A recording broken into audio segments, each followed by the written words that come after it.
हिंद।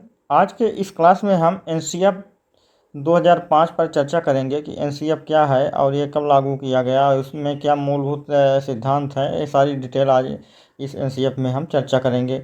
तो जो लोग चैनल पर नए होंगे वो लोग चैनल को सब्सक्राइब कर देंगे, साथ में बेल आइकन भी प्रेस कर देंगे ताकि उनको सभी नोटिफिकेशन मिल सके। क्योंकि हम रूपरेखा इसको 2005 में इसको तैयार किया गया था, इसीलिए इसको जो है 2005 नाम दिया गया। और व्हाट इज एनसीएफ, मतलब एनसीएफ क्या है, राष्ट्रीय पाठचर्या की रूपरेखा क्या है, तो इसको क्यों तैयार किया गया, इसके पीछे मकसद क्या था। तो देखिए, बालकों को क्या और क्यों और कैसे पढ़ाया जाए।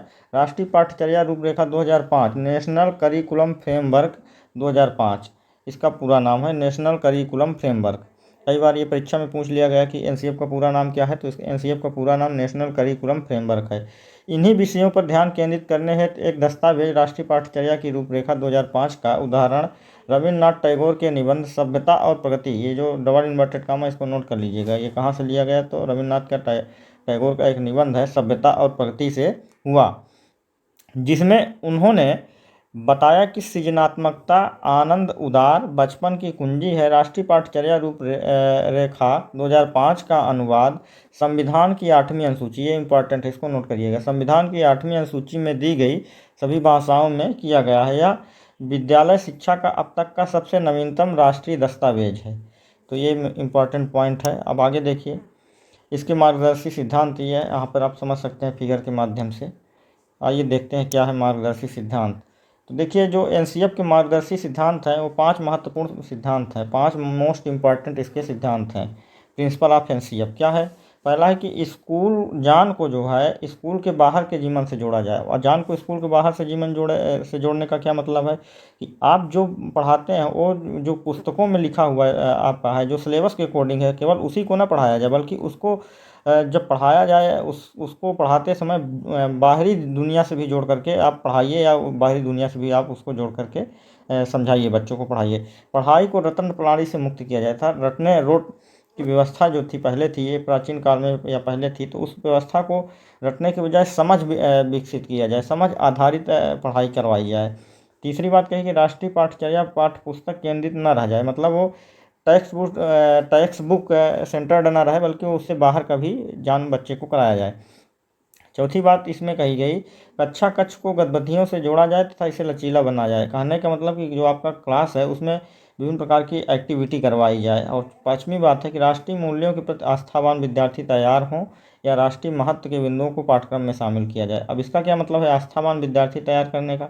ऐसा नहीं कि हम जो आपके मतलब पढ़ा रहे हैं, जो भी सिखा रहे हैं बच्चा, वो सीख करके आतंकवादी बन जाए या चोर बन जाए या डकैत बन जाए या फिर गलत काम में लग जाए, तो ऐसा ना हो। इसलिए जो भी आप सिखाइए, जो भी पढ़ाइए, जो भी चीज़ें हों, वो आपका जो है मतलब सकारात्मक दिशा में जाए, ना कि नकारात्मक दिशा में जाए।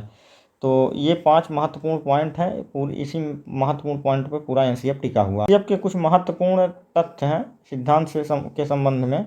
महत्वपूर्ण तथ्य क्या है, तो पहला है कि एनसीएफ 2005 का मुख्य उद्देश्य जीवन एवं ज्ञान के मध्य दूरी को कम करना।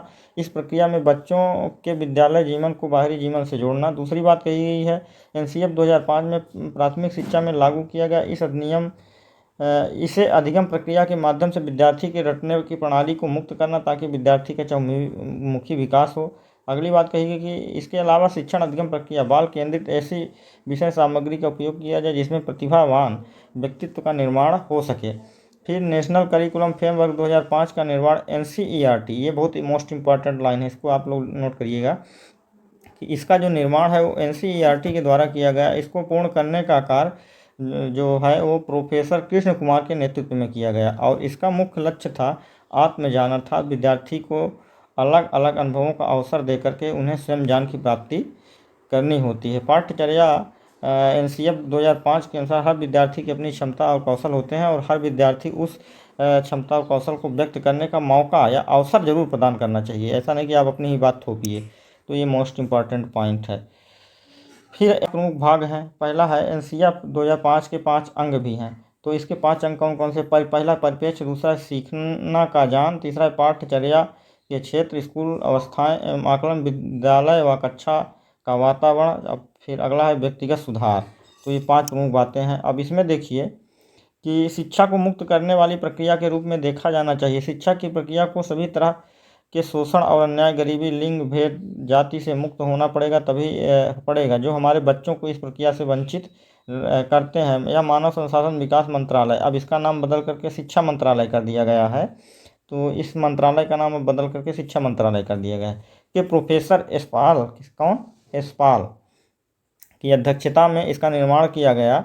ज्ञान को केवल किताबी ज्ञान से ही नहीं बल्कि बाहरी जीवन से जोड़ा जाए। इसके अलावा विद्यार्थी को रटन प्रणाली से मुक्त किया जाए। पाठ्य पुस्तक पर आधारित शिक्षा नहीं हो। इसके अलावा राष्ट्रीय मूल्यों के प्रति आस्थावान विद्यार्थी तैयार करने की बात कही गई है इसमें।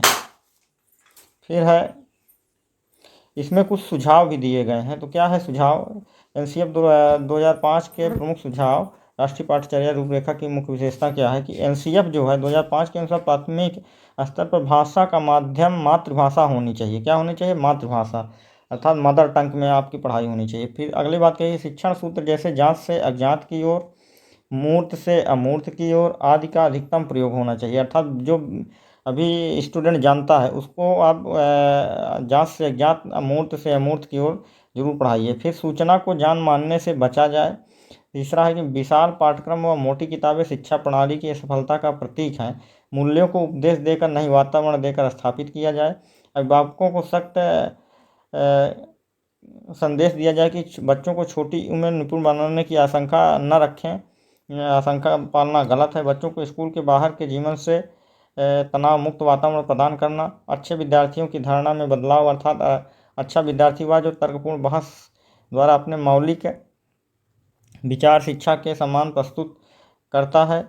फिर अगली बात इसमें कही गई है कि खेल, आनंद, ये सब तमाम चीज़ें, सजा, पुरस्कार नहीं देना चाहिए, ये सब चीज़ों से नहीं आना है। इसमें शिक्षक के प्रति क्या दृष्टिकोण की बात कही गई कि शिक्षक जो है वो शिक्षक ज्ञान का स्रोत नहीं अपितु एक सुगम कर्ता होना चाहिए, जो सूचना को अर्थबोध में बदलने और विविध उपायों द्वारा बच्चों को एक सहायक हो। एनसीएफ 2005 में बच्चों के प्रति दृष्टिकोण क्या गई है? तो प्रत्येक बच्चे में सीखने की गति प्रकृति अलग अलग होती है। सभी बच्चे सक्रिय रूप से पूर्व ज्ञान उपलब्ध सामग्री गतिविधियों के आधार पर अर्थ निर्माण करते हैं, ये बात कही गई है। भाषा के प्रति क्या दृष्टिकोण कही गई है? कि इसमें भाषा के प्रति बच्चों में भाषा समझने व्यक्त करने की क्षमता क्या होती है? जन्मजात होती है। एनसीएफ में ये बात कही गई है। तो आज की इस क्लास में इतना ही। अब अगली प्रैक्टिस करवाएंगे, इसके आगे इसका सेकंड पार्ट आएगा, तब तक इसको आप लोग कर लीजिएगा। इसका सेकंड पार्ट में पूरा निचोड़ लेके आएंगे।